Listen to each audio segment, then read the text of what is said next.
నుంచి అందరూ ఉపన్యాసాలు ఇస్తూ దామోదర్ రెడ్డి గారు మచ్చలేని మనిషి అన్నాడు. మన గ్రామానికి 20 బోర్లు ఇచ్చిండ్రు అంటున్నారు. 600 ఇండ్లు ఇందిరమ్మ ఇండ్లు ఆ రోజు జడ్పీ చైర్మన్ అన్నప్పుడు శాంక్షన్ చేసిండ్రు అని చెప్తున్నారు. కానీ నాకు మాత్రం ఒక బాధ మిగిలిపోయింది.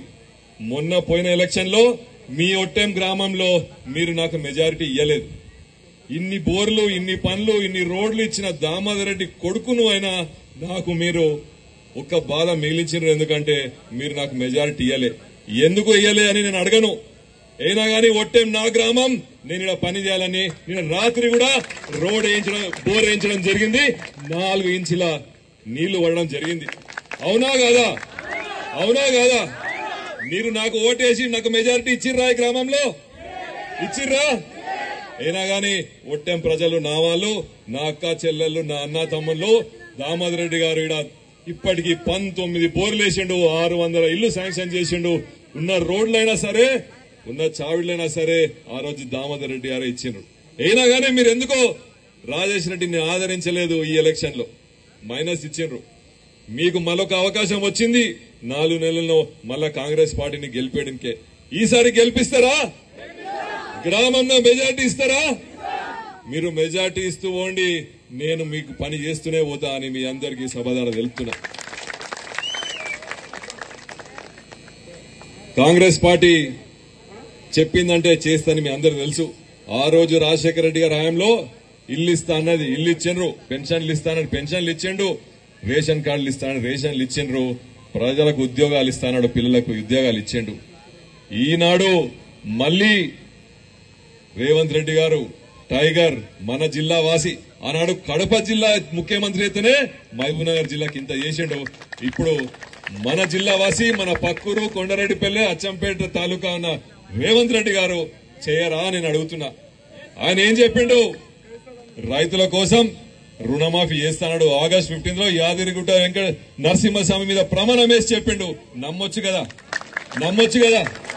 తప్పకుండా ఆగస్టు 15 రోజు బల్ల గుద్ది చెప్పిండు, నేను తప్పకుండా 2 లక్షల రుణమాఫీ రైతులకు చేస్తా అని చెప్పిండు. తప్పకుండా అమలు చేస్తాడు. అమలయ్యేలాక మీ నాయకుడు, మీ ఎమ్మెల్యే, మీ ప్రియతమ నాయకుడు అనుకుంటున్న మీరు తప్పకుండా దాన్ని అమలయ్యేలాక కష్టపడి చేపిస్తానని మీ అందరికీ సభ హామీ ఇస్తున్నా. రాజేష్ రెడ్డి గారి నాయకత్వం, కోచ్బుల్ల రాజేష్ రెడ్డి గారి నాయకత్వం. అదేవిధంగా మా అక్క చెల్లెలు అడుగుతున్నారు, పెన్షన్లు రాలే, రేషన్ కార్డు రాలే అన్నారు. ఈ 10 సంవత్సరాలలో మాటలు చెప్పి తప్పించుకున్న మాజీ నాయకులు వాళ్ళని తరిమి కొట్టిండ్రు. కాబట్టి మళ్లీ మన ప్రభుత్వం వచ్చింది, ఇందిరమ్మ రాజ్యం వచ్చింది, మంచి కాలం వస్తుంది. కాబట్టి పెన్షన్లైనా సరే, రేషన్ కార్డులైనా సరే, ఇందిరమ్మ ఇండ్లైనా సరే, రోడ్లైనా సరే, గుడ్లైనా సరే, బోర్లైనా సరే చేయాల్సింది కాంగ్రెస్ పార్టీ, ఇక్కడ చేయాల్సింది రాజేష్ రెడ్డి. కాబట్టి తప్పకుండా మీ ఆశీర్వాదాలు నా మీద ఉండండి. నేను చేసుకుంటూ పోతా పనులు, మీరు చూసుకుంటా ఉండండి. అంతేగాని మీరు మాత్రం ఈసారి మల్లు రవి గారు పిలిచే పలికే మల్లు రవి గారికి తప్పకుండా ఓటేసి అత్యధిక మెజార్టీ ఇస్తే నాకు కూడా అరే మన మనుషులు మళ్ళీ నన్ను గెలిపించి, మొన్న గెలిపించకున్నా ఈ గ్రామం నుంచి ఈసారి మెజార్టీ ఇచ్చి మళ్లీ వాళ్ళ ఉనికి చాటుకున్నారని చెప్పి తప్పకుండా నేను మళ్లీ మీ గ్రామానికి వచ్చి మీకు పనులు చేసే విధంగా నేను పనిచేస్తా అని మీ అందరికీ సభదారా తెలుపుతూ, ఈసారి మెజార్టీ ఇస్తారా? మళ్ళొక ఇస్తారా? ఇస్తాం. మొన్న ఎంత మైనస్ అయింది? 200. ఎంత మైనస్ అయింది? 200. మళ్ళీ ఎందుకు నా మీద ప్రేమ కలగలేదు మీకు మొన్న? లేదు సార్. ఎందుకు? మీరందరూ వేసిన తల్లి, కానీ అయినా మైనస్ వచ్చింది. మీరు వేసిరని తెలిసే గుర్తుపట్టి నేను మీకు నిన్న రాత్రి బోర్ వేయించిన, ఇక్కడ రోడ్లు వేయించిన మైనస్ మీకు నాకు మీ దగ్గర నుంచి మైనస్ వచ్చినా కూడా నీకు పని చేసిన అంటే మీకు మెజారిటీ వస్తే మీకు ఇంకెంత పని చేస్తున్నావు మీరే ఊహించుకోండి.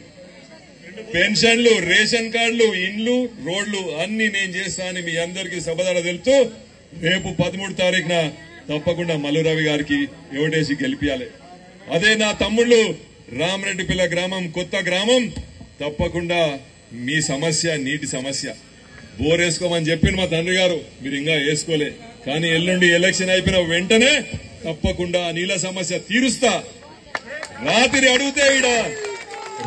అడిగితే ఈ గ్రామస్తులు పొద్దున బోరు పడ్డది, రాత్రికి 4 ఇంచుల నీళ్లు పడ్డది.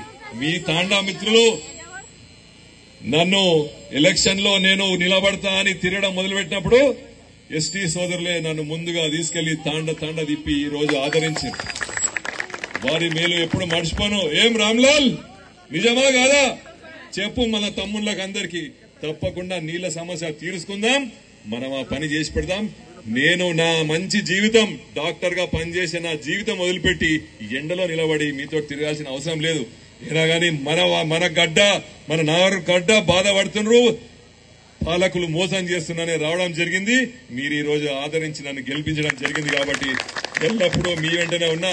చెప్పులు వేసుకొని టక్కు తీసేసి తిరగాల్సిన అవసరం లేదు. 20 ఏళ్లు ప్రాక్టీస్ చేసినా, ప్రొఫెసర్ గా పనిచేసినా మంచి జీవితం ఉండే. అయినా గానీ ఇలా తిరుగుతున్నా అంటే నా ప్రజలు దాని కోసం కోరుకున్నారు నన్ను. కాబట్టి తప్పకుండా మీ వెన్నంట ఉంటా, మీ సేవకుల్లా ఉంటా, నాయకుల్లా కాదు ఓ సేవకుల్లా ఉంటా అని మీ అందరికీ సభ ద్వారా తెలుపుతూ, తప్పకుండా మీ సమస్యలు తీరుస్తా అని చెప్పి మీ అందరికీ ఈ సభ ద్వారా తెలుపుతూ